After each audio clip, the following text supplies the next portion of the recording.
Hello, Tuesday. Today we are in Job chapter 2.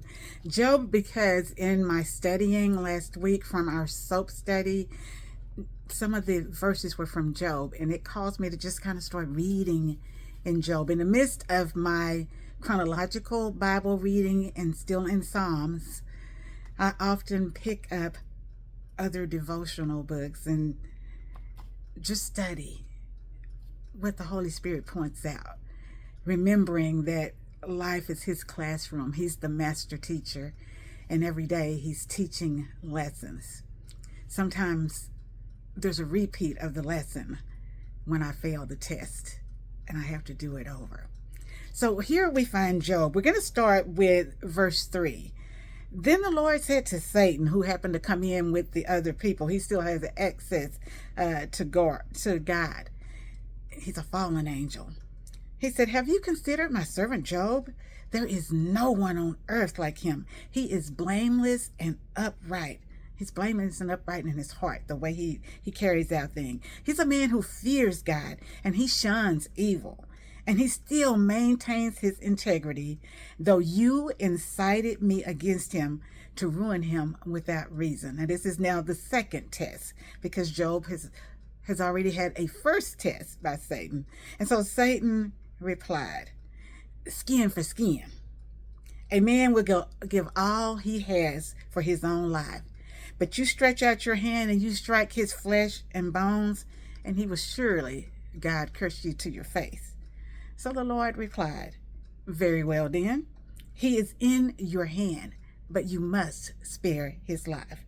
So Satan, who roams around seeking whom he may devour, he's our adversary, he went from the presence of the Lord, and he afflicted Job with painful sores from the soles of his feet to the top of his head. Imagine the suffering. And I'm thinking that they were like open wounds, maybe filled with pus oozing, and they were everywhere. It said from the soles of his feet. How could he wear shoes? To the top of his head. Then Job took a piece of broken pottery. Now, this is a man who had substantial wealth, but that wealth has been taken in the first test. And so he had a piece of broken pottery. He's using what he could find, and he scraped himself with it as he sat among the ashes. Sitting among the ashes, he's in a position of fasting, humility. And so his wife says to him, "Man, are you still holding on to that integrity? You ought to just curse God and die." He replied, "Woman, you're talking foolish. Shall we accept good from God and we not expect trouble?" So in all of this, Job did not sin in what he said.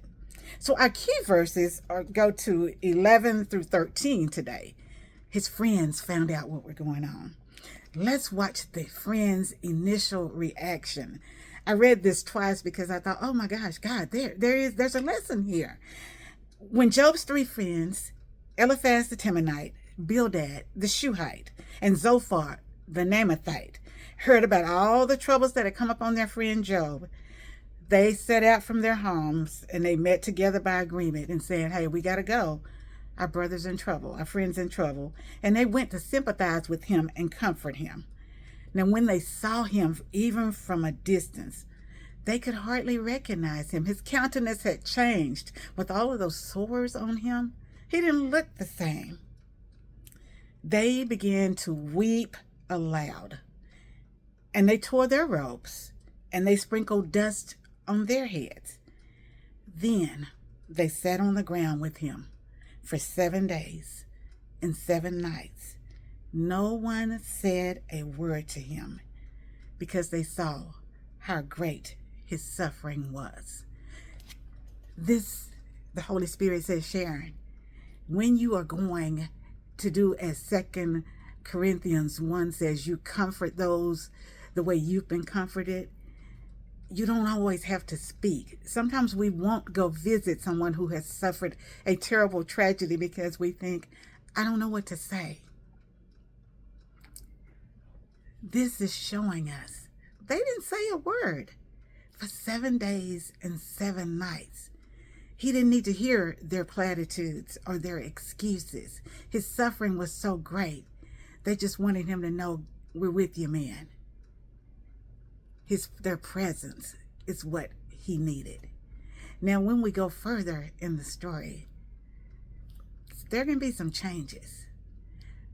But our application today is when the Lord sends us to comfort someone that is going through. If he wants us to speak, he'll give us words. The Holy Spirit will speak for us. But according to Job's 3 friends, they didn't speak. They were there, and they had torn their robes. They had put ashes on their head. We're in the same humble state because as believers, if you're grieving and in trouble, I'm grieving and in trouble. If you're celebrating, I'm celebrating. Job chapter 2, verses 3 through 13. The friends' first reaction. I love you. The Lord loves us. He still wants us to love one another. And God willing, I'll see you the next day. Have a terrific Tuesday. I know this is Taco Tuesday and they are on sale for $1.48. Bye.